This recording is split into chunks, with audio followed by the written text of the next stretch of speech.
welcome to potentially the last IVF update. That's very dramatic. That was good. That was very dramatic. Well, potentially. As you can tell by the title, there's a few things that have been going on. Yes. Firstly, this will be the last one in this room. Yeah, the last one in this room. Ooh. Yeah. Just annoying me. What? The curtain was on the lamp. So yes, this will be the last one in this room because we're moving on Thursday. When you see this, yours is tomorrow, which will be Sunday. So in 4 days' time. In 4 days' time, we will no longer be in this house. Yeah, we will be moving to the bungalow, and we think we've already potentially found a tiny home. So yeah, it's very exciting. It's very sad. It's very emotional. Talk about it too much, I'll cry. But it's okay because I've got tissue down here. Ooh. I'm all ready for this. Yeah, so we're doing an IVF update today. Yeah, so do we get into it? Yeah. Okay, so last time we spoke, we were doing blood tests for my hormones. Yep.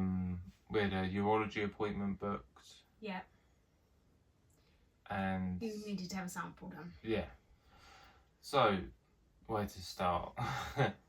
So had my bloods done, had my hormones checked. But all hormones. So yeah, not just my testosterone, everything.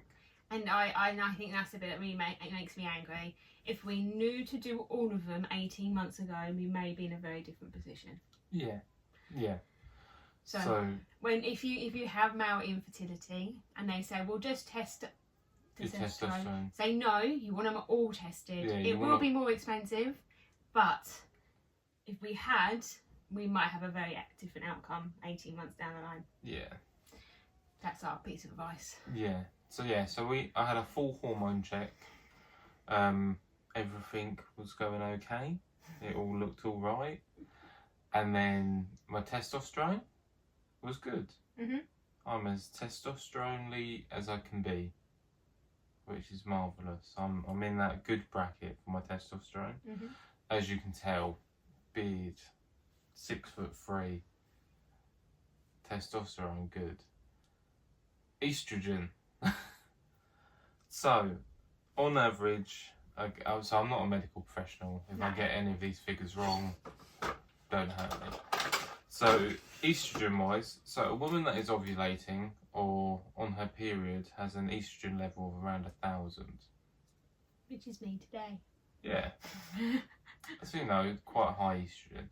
A man's estrogen should be between, I think it was 20 and 40. My estrogen is at 5,562, or whatever it is. Yeah. So I'm 5 times higher than a woman ovulating with no root cause. At the moment. So we got them results back and we were like, oh, that's not good. So we started doing some research and come to the conclusion that it could be my thyroid, because there was other factors that we'd looked at that it all sort of aligned, and we were like, perfect. So I went and had my thyroid checked. At the GP. At the doctors, and that came back normal. So that side of things, we're back to square one. I've got another problem now with my hormones. It might have always been the problem though. But yeah, it could have always been the problem. I think it was, because we started doing more research and realised that high estrogen can cause infertility. Yeah. It can cause a massive problem. Yeah, it's not great. No. But so that's come back. I've got really high estrogen, which a lot of the doctors will say because I'm overweight. Yes. But one of the symptoms is not being able to lose weight.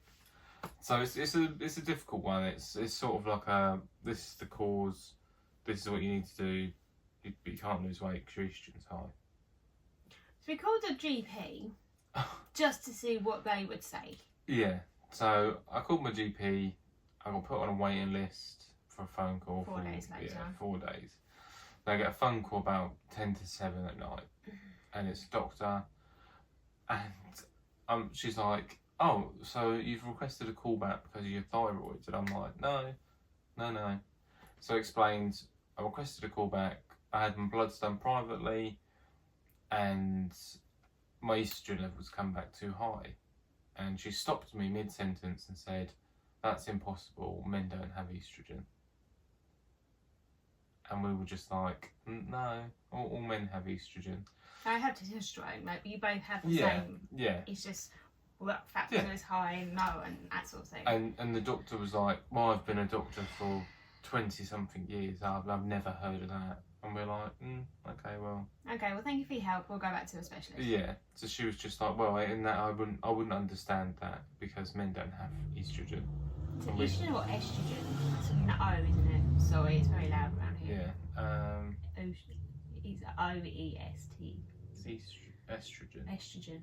One of them. Yeah, estrogen. Yeah. So essentially, whatever one it is, ostriches,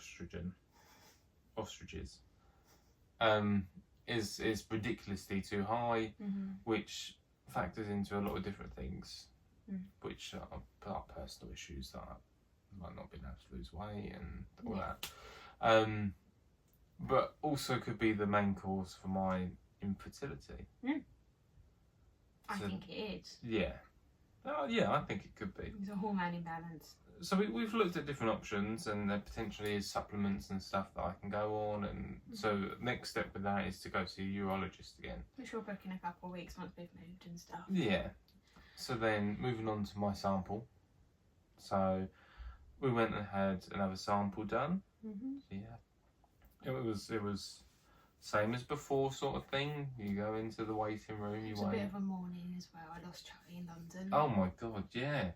So we went to get on the tube, and it's only a couple of stops. Two stops. So we go to the tube station, and we're like, we're not going to rush, let's have a leisurely morning. And the tube's there. So we're like, okay, the tube's just sat there. The doors aren't shutting. People are still getting on and off. So I'm like, we'll just get on that tube. Charlie gets on, I go to step on, and the doors, it's like a saw trap. Just... So I put my arm in, they'll stop when they sense my arm. No. I nearly lost my arm, so I had to pull my arm out real quick. And then I'm like, it's fine, Charlie will open the doors, and the tube starts moving. Nice wave. Yeah, and Charlie's just like, 2 stops. And I'm like, I don't navigate where we live very well, let alone London. So Charlie's on the tube's moving, and I'm just stood there like, okay, she said 2 stops, but we can do this. So I get on to the next tube, and there's a massive sticker in front of me saying, this tube will not stop at Baker Street. Which is where we needed to get off. Which is the stop we needed to get off at. And I'm like, oh, brilliant. This is marvellous.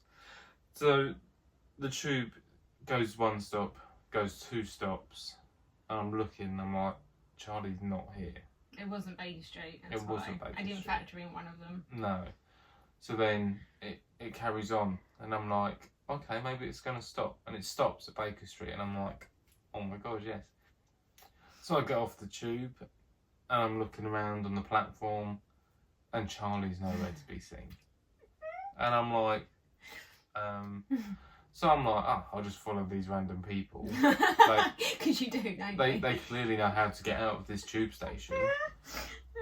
And then it was like a dead end, so I'm like, okay, that's not the right way. So I've just followed these poor women into like a dead end.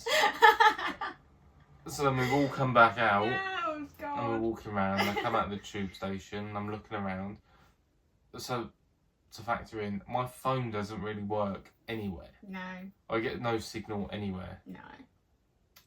So even worse in London. So I'm like, I can't use my phone out. We have each other on your phone. Yeah. So I'm like, I can't find her. I go outside, I'm trying to ring. I got no signal. So I'm like, I'm just going to walk towards Madame Tussauds. Because, why not? Yeah. So I'm stood there. People are trying to give me little vouchers and stuff and booklets, and they're like, oh, do you want to talk about God? And I'm like, no, I'm lost. And they're like, even better. And I'm like, no, not like that. I'm not that sort of I'm lost, not mate. that lost. Yeah. Don't worry about it. Until eventually Charlie calls me and goes, "Where are you?" And I'm like, "I'm just stood at Madam's store." I'm just coming to find me. Yeah, I'm just stood there on the corner of the street, like a lady of the night, just so waiting. Funny. And then eventually Charlie turns up and she's like, "What are you doing?" And I'm like, "I'm so lost." He hugged me like he hadn't seen me in years. Yeah, I don't do well with being lost. No, you don't. No, you don't. And in the morning, there was a landslide, so we had to get the earliest train ever. So then we were there for hours before we were supposed to be. So we've had 2 attempts now of London, which weren't very good. The next one's my birthday, and that's for fun, so nothing go wrong for that one. Yeah, yeah. So with this trip from the get go, it was eventful. So yes, then we get to where we need to be. You know, do the deed. She's always awkward. Yeah, always awkward. I had a row with a nurse. It was fun. Yeah. But the best part about it is you have to fill out like 55 pages of paperwork. And I'm like... Done that once. Yeah, I've done this like 7 times now. They know more about me than I know about myself. But yeah, so I did all of that. And then eventually we get the results back. And the results aren't great. So from what we've read into the results ourselves is that it's deteriorated even more. There's more of them. So the army's got bigger from all the supplements. Quite a substantial amount. It was still classed as infertile, but he's still much better than he was when we started this 2 years ago. Yeah. But the forms and quality of the sperm has shot down to 0. So I've got no normal sperm. Nope. I think 99 or 98% no mobility. Yeah.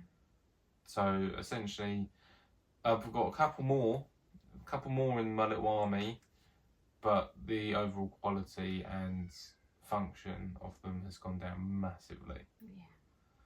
So we're not quite sure. We don't really know where to go from here. Yeah. When we go and see the urologist, hopefully he'll be able to point us in the direction of what we can do to help Charlie. Yeah, I think at the moment that's more what we're looking towards. Yeah. Is just trying to figure out what's wrong, what's causing it, and sort of do some health check.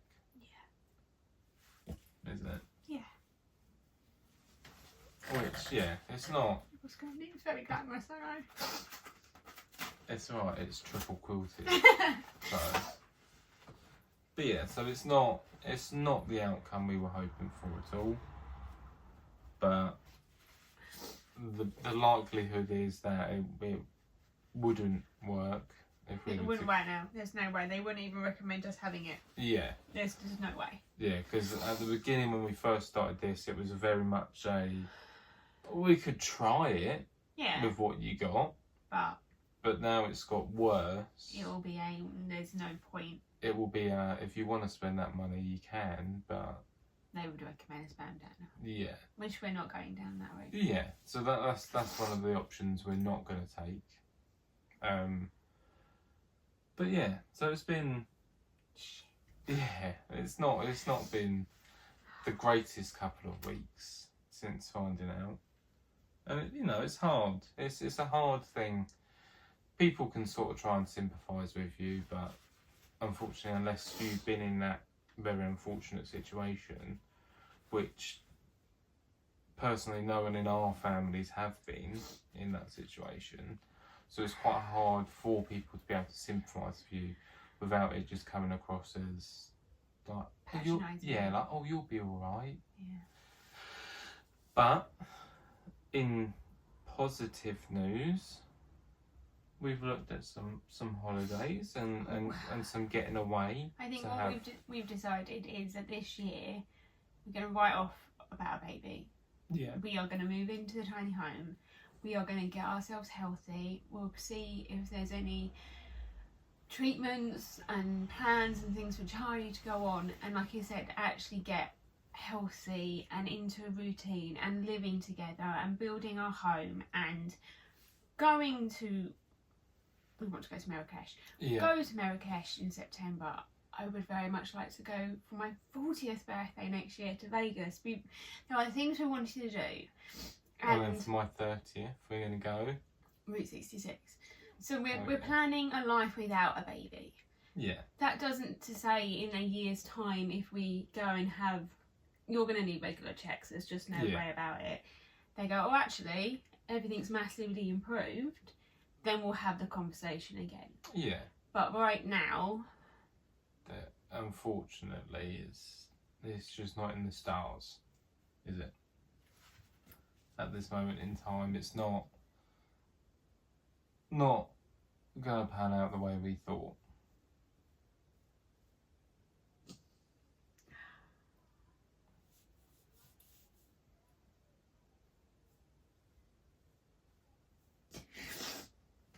Oh. Spelling for mascara. Yeah, tears on my top. Oh. Yeah, so unfortunately, it's not what we were hoping for, not what we were expecting. It's going to take a lot of essentially grieving to start putting together our next steps and sort of having to get out of the routine that we've been in for the last two years, pretty much. And people have asked, are you going to use a sperm donor? Are you going to adopt? Are you going to do this and that? Because people think they're easy options, and they're not. They're not easy options. No. We couldn't adopt with the amazing life we're about to have and buy a little tiny home and live at the bottom of my mum's garden, you know. Yeah. Adoption isn't the case, and we both agreed that we don't need a baby to be a family. Yeah. We didn't need to have a baby to fix a relationship or to make the relationship better. That wasn't why we were doing it. Yeah. We are happy as a family of two with hopefully a dog. With a doggy. But we didn't need that. So, and having a sperm donor and the baby wouldn't be Charlie's, and having to have those conversations when the baby's older, and there's a lot of factors that people don't think about. They think, oh, we'll just have a sperm donor, it'll be fine. But it's not that easy mentally for people that, if we're completely honest, we never really wanted kids. Yeah. And we've gone down this journey which now has taken us a completely different way. Yeah. Where now it's like, okay, well, is having a baby going to complete us, or are we already completed? Yeah, I think it's 100% that. It's now more the fact of, I want you healthy. I want you to have a healthy life. You're here right now. Like the baby's not, but you are. And it's about making sure that you can be as healthy as possible. Yeah.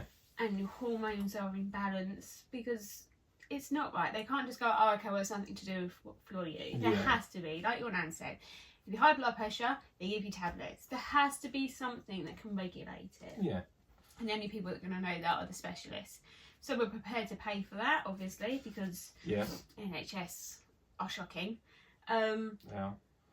But it's hard to then change your routine of me testing all the time to see when I'm ovulating. I mean, I know when I'm ovulating without having to pee on a stick. Yeah. But that whole 2-week wait and this and that, and getting out of all that and reprogramming your mind to be like, oh, it doesn't really matter. And that's okay that it doesn't matter. That's the bit. It doesn't matter that I haven't tested, but I'm okay that I haven't. If I don't, I feel guilty, or I'll just check. Because my brain's now programmed for the last 2 years to think all about a baby that we do not have. Yeah. And it's exhausting. Yeah, I think that's the thing. It's going to take a lot of time to heal. Yeah. We have lots of distractions in the next 6 months. We do. But at the same time, it's important for us to go through it. Yeah. I think that's the main thing, really. It's one of those things we just got to get through together. Yes. And then at the end of it, I did suggest we'll see what. But yes, I mentioned couples therapy, and you were a bit about it, but now you are. Yeah, now more where I wanted. Yeah, now I actually understand why. It's not about leaving or anything like that. It's about. Well, I mean, for anyone watching, if your partner said to you, "We need to go couples therapy," when we've just gone through all this though, and I explained to them it's because we need to go through this together, he still thought I was leaving him. Well, yeah, because in my head I can't have a baby. Yeah. But you could have a baby, so now you want to go to couples And these therapy. are the things that need to be talked about in couples counselling. Yeah. And we're not afraid to say that. If you know, we both have had grief counselling before, and yeah, I still speak to my counsellor. Yeah, so it's one of those things where it'd be good just to talk it through and ride that wave. Yeah. So we're going to do that. So I'm going to change the title of these updates to the fertility journey, because there's no IVF. But I think it's still really important to have these episodes, because men's health is just not spoken enough about. No. So we will still talk to you about the fact that Charlie will go to have these tests and everything, because I think it's really vital for people to think about the other options. I mean, I posted a video on my TikTok the other day explaining what we had test-wise done and what Charlie had test done. Yeah. And I had a comment from a woman, and she said, "Oh, well, my clinic has said not to bother to test." She has male factor, to test my partner, because they say they just don't ever find anything, which is just total crap. Yeah. I mean, yes, it's a long road, and I think that's the difference. I think if we were desperate, like some people can be when they get caught up in this, we would have just gone, okay, we'll just try it. Yeah. If we had a spare 15 grand, we would have. Yeah. But we don't, and we have to think about everything logically. But for our clinic to go, oh no, we don't bother testing male factor because we never find it, I think it's disgusting. Yeah. And I got quite angry about it. She did. But I think it's definitely important for, if any of you are having male factor issues in this, then get your hormones checked. Yeah. Go, and when they say, oh, we'll check your testosterone, no. All of them. Testosterone's fine. You can be put on boosters for testosterone, all that sort of stuff. But no, you want full hormone checks. Full hormone checks. Because what we've read about it is the fact that once he hits his threshold of testosterone, any extra turns into estrogen. And that's why his is so high. So essentially, I'm too much of a man. You're producing too much testosterone, but they're turning it into estrogen. Yeah. Which is crazy. So it's something that we need to talk to the urologists about, because that's... Yeah. But yeah, so for any of you couples that are struggling with male infertility, Medi-check. Yeah, we're really good. So, not an ad, not a sponsor, wish it was. But if you check out a company called Medi-check, so essentially you can buy blood tests, have them sent to your house, do finger pricks, send them back out, get your results within a couple of days. But when you log onto the portal, it gives you a full breakdown of your results. It gives you doctor's notes on your results. So it will tell you, like, essentially what your results mean, what it could be, and then even little, like, maybe, not recommendations, but suggestions, like, you could potentially have this checked as well. I will be back. She'll be back. But, yeah, so I definitely recommend anyone that needs to have tests done at home, that you don't want to travel for, you haven't got the spare money to go private or anything like that. If you click the link below for Medi-check, they helped us massively. Just in being able to get bloods done at home. If you haven't got the time to get up to London or travel to wherever you need to travel to, the ease of just doing it in your kitchen. And you can take them to the doctors and have like actual bloods done, or you just get finger pricks that you can just do at home. You fill a vial, send them out, get your results in a couple of days. So definitely recommend. Well, So essentially that's the updates so far. Yes. We're still going to bring you guys along for the journey. We're going to see what we can do. It's just a different journey, and and once we're in the tiny home, which should be only a few months, we are going to look at eating plans, and we're looking at unprocessed food and stuff, because that sort of stuff is. Oh my, yeah. So so I found an app through Lydia Millen's blog called Yucca. It's a really small team of 12 people that do it. You can pay for subscription. Majority of it's free, but paying obviously helps the team and things like that. And it isn't set either. You can do it. choose how much you pay. Which I thought was awesome. Which was brilliant. And you basically scan it, and it comes up with all the food, what's in it, what's hazardous, what's good, honestly, everything. It's frightening. I won't name the company, but I drink lots of water, sparkling water. Yeah. Nothing crazy. I don't drink fizzy pop, I don't drink alcohol, I don't drink squash, anything. So when we started this journey, I cut all the bad stuff that we thought was bad stuff out. So your fizzy pops, your fresh juices, your squashes, your milks, everything. It gets gout as well. Yeah. So I moved strictly onto sparkling water. That's all I really drink. If we go out for a meal and stuff, I'll drink normal water. Yeah. And we scanned sparkling water from this brand. It was frightening. And out of 100, it scored 0. Yeah. And it contained 3 different hazardous chemicals. And I mean, I'm drinking 2 litres of this a day. Yeah. Some days 3-4 litres of this water that contains hazardous chemicals. It's mind blowing. Yeah. Shampoos. Yeah. The amount of shampoos that you look at that contain hazardous material and stuff that's damaging to health. But yeah, it was mind boggling. So we're going to look into that. We're trying to make, especially now when I'm moving, I'm just running down everything that I have. Yeah. So then we don't have to take it with us, but also then we can start fresh in the new house. Yeah. And we can start looking into organic. silly things. I would buy a pot of avocado because I love it, and they put things in just a pot of avocado. Because it wouldn't last. No, it doesn't. It doesn't last anyway. It turns brown within 2 days. So then I've just gone to get normal, ready to eat ones from Morrison's and just eat them. And I found a hack where you can just put lemon juice and olive oil on them and they don't make them go brown. But I couldn't believe it, just in a pot, and they added something to it. And I was like, are you serious? But it's not. I was watching a thing the other day with bread. So I don't know why. I've got a weird obsession with how things work or how things are made. And I was watching a thing on bread the other day. Obviously, I'm a fully qualified chef. I specialise in butchery and patisserie. I know how to make bread. And when you look at all the list of preservatives and sweeteners and rising agents that they put into this bread, and you're like, bread should be made with 4 ingredients. Yeah. Flour. We did it in our last vlog. We did it.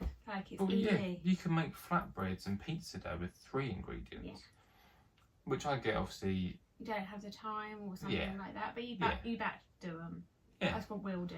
But I couldn't believe it. These big name brands that I can guarantee 90% of the people watching have probably got in their house. Yeah. Go look at the list of ingredients on your bread. Yeah, or just download the app and scan it, and it will tell you. Yeah. It's scary. I just couldn't believe it. 4 ingredients it takes to make a loaf of bread. 4. Don't get me wrong, it's a lot of time. It's not that much effort. No. But you could make a loaf of bread with 4 ingredients, and some of them that come in the orange packaging, you know what I mean, have got literally 20 something ingredients in bread.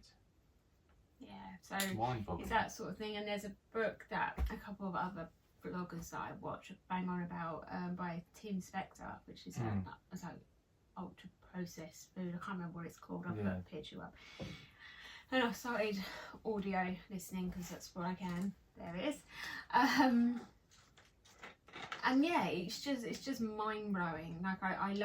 I'm a bit of a dip girl and vegetables, and I'm going to have to start making my own dips because I have aioli downstairs and it's full of stuff, and it takes egg, olive oil, it's essentially like garlic mayonnaise. Yeah, garlic mayonnaise, but not with mayonnaise, made from fresh. And it's like 4 ingredients, and I'm like, okay, I have to start doing this because as I approach a big birthday next year and your lifetime span and your family's not great, I think it's really important now that we really do look at what we put in our body. I'm even thinking of starting at the gym. Yeah. Because I have a gym buddy. Yeah, you can come to the gym with me. I've never had anyone, and he knows how to use all the equipment, so I'm like, you just have to teach me how to do it. Because I want to feel strong. I don't want to lose weight. I want to feel strong and that my body is protecting me. So there'll be a few changes. Yeah. In the next few months, I think. Yeah, I think definitely there will be quite. And we want to look our best on our holiday because we're going on holiday. Yeah. Hold on, Marrakesh. September. Yeah, me and go Marrakesh. So it'll be fun. But yes, I think that's it. Yeah, I think that's about it for the potential last. The IVF Diaries, but the brand new Fertility Diaries. Yeah. Because it's important that we keep talking about it. Yeah, and I think that's one of the main things. Is that even when the doctors and everyone's telling you there's no point checking, keep checking. Keep checking. Learn your body. Yeah. Learn what makes you tick.